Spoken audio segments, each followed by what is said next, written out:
श्री नमस्तुभ्याम नमो नमः। आज आप श्रवण कीजिए श्रावण मास महात्म्य 13वां अध्याय दूर्वा गणपति व्रत विधान अपने चैनल स्पिरिचुअल स्वास्थ्य के माध्यम से। वीडियो पसंद आए तो लाइक शेयर एवं सब्सक्राइब करें। तो दोस्तों करते हैं वीडियो शुरू। श्रावण मास महात्म्य 13वां अध्याय दूर्वा गणपति व्रत विधान। सनय कुमार बोले, हे भगवन, किस व्रत के द्वारा अतुलनीय सौभाग्य प्राप्त होता है और मनुष्य पुत्र पौत्र धन ऐश्वर्य तथा सुख प्राप्त करता है? हे महादेव, व्रतों में उत्तम उस व्रत को आप मुझे बताएं। ईश्वर बोले, हे सनय कुमार, तीनों लोकों में विख्यात दूर्वा गणपति व्रत है। सर्वप्रथम भगवती पार्वती ने श्रद्धा के साथ इस व्रत को किया था।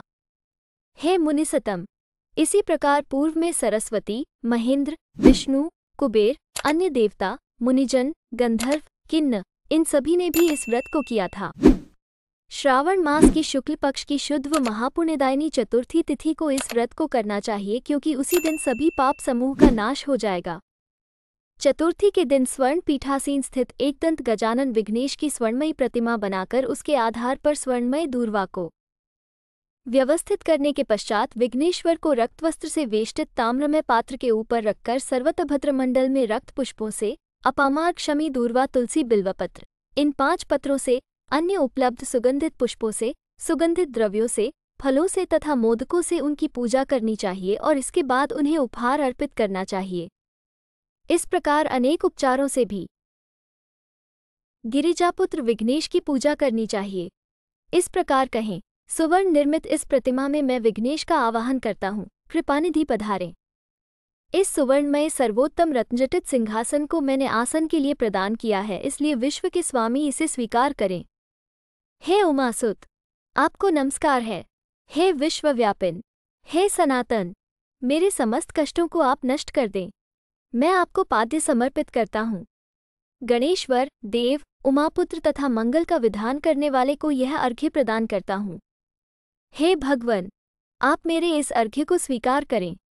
विनायक, शूर तथा वर प्रदान करने वाले को नमस्कार है, नमस्कार है। मैं आपको यह अर्घ्य समर्पित करता हूँ, इसे ग्रहण करें। मैंने गंगा आदि सभी तीर्थों से प्रार्थनापूर्वक ये जल प्राप्त किया है। हे सुरपुंगव, आपके स्नान के लिए मेरे द्वारा प्रदत्त इस जल को स्वीकार कीजिए। सिंदूर से चित्रित तथा कुमकुम से रंगा हुआ यह वस्त्रुग्म आपको दिया गया है, आप इसे ग्रहण करें। लंबोदर तथा सभी विघ्नों का नाश करने वाले देवता को नमस्कार है। उमा के शरीर के मल से आविर्भूत हे गणेश जी, आप इस चंदन को स्वीकार करें।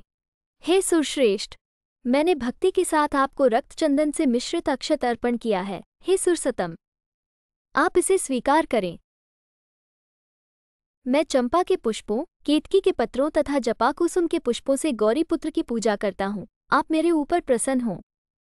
सभी लोकों पर अनुग्रह करने तथा दानवों का वध करने के लिए स्कंद गुरु के रूप में अवतार ग्रहण करने वाले आप प्रसन्नतापूर्वक ये धूप लीजिए। परम ज्योति प्रकाशित करने वाले तथा सभी सिद्धियों को देने वाले आप महादेव पुत्र को मैं दीप अर्पण करता हूँ, आपको नमस्कार है।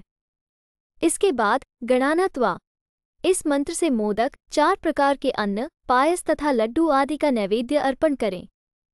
मैं आपकी मुख शुद्धि के लिए आदरपूर्वक कपूर, इलायची तथा नागवल्ली के दल से युक्त तांबूल आपको प्रदान करता हूँ। हिरण्यगर्भ के गर्भ में स्थित अग्नि के सुवर्ण बीज को मैं दक्षिणा रूप में आपको प्रदान करता हूँ, अतः आप मुझे शांति प्रदान कीजिए। हे गणेश्वर, हे गणाध्यक्ष, हे गौरीपुत्र, हे गजानन, हे इभानन, आपकी कृपा से मेरा व्रत पूर्ण हो। इस प्रकार अपने सामर्थ्य के अनुसार विघ्नेश का विधिवत पूजन करके उपस्कर निवेदित सामग्री सहित गणाध्यक्ष को आचार्य के लिए अर्पण कर देना चाहिए। उनसे प्रार्थना करें, हे भगवन, हे ब्राह्मण, दक्षिणा सहित गणराज की मूर्ति को आप ग्रहण कीजिए। आपके वचन से मेरा यह व्रत आज पूर्णता को प्राप्त हो। जो मनुष्य 5 वर्ष तक इस प्रकार व्रत करके उद्यापन करता है, वो वांछित मनोरथों को प्राप्त करता है और देहांत के बाद शिवलोक को जाता है, अथवा 3 वर्ष तक जो इस व्रत को करता है वह सभी सिद्धियां प्राप्त करता है। जो व्यक्ति उद्यापन के बिना ही इस उत्तम व्रत को करता है, विधि के अनुसार भी उसका जो कुछ किया हुआ होता है वो सब निष्फल हो जाता है। अब उद्यापन विधि बताई जाती है। उद्यापन के दिन प्रातःकाल तिलों के तेल लगाकर स्नान करें। उसके बाद व्यक्ति एक पल या आधा पल या उसके भी आधे पल की स्वर्ण की गणपति की प्रतिमा बनाकर पंचगव्य से स्नान कराकर भक्ति तथा श्रद्धा के साथ इन 10 नाम मंत्रों से दूरवादलों से सम्यक पूजन करें। हे गणाधीश, हे उमापुत्र, हे अघनाशन, हे विनायक, हे ईशपुत्र, हे सर्वसिद्धि प्रदायक, हे एकदंत, हे एभवत्र, हे मूषक वाहन, आपको नमस्कार है। आप कुमार गुरु को नमस्कार है। इन नाम पदों से पृथक पृथक पूजन करें। पहले दिन अधिवासन करके प्रातःकाल ग्रह होम करके दूरवादलों तथा मोदकों से होम करना चाहिए। उसके बाद पूर्णाहुति देकर आचार्य आदि का विधिवत पूजन करना चाहिए और घट तुल्य थनों वाली गाय का दान अपनी सामर्थ्य के अनुसार करना चाहिए। हे वत्स, इस प्रकार व्रत करने पर मनुष्य सभी मनोरथों को प्राप्त कर लेता है।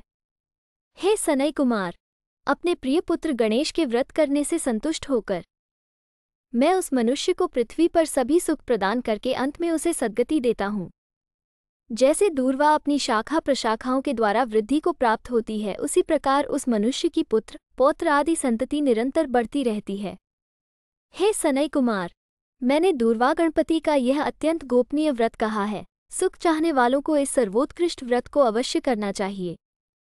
इस प्रकार श्रीस्कंद पुराण के अंतर्गत ईश्वर सनय कुमार संवाद में श्रावण मास महात्म्य में दूर्वा गणपति व्रत कथन नामक 13वां अध्याय पूर्ण हुआ।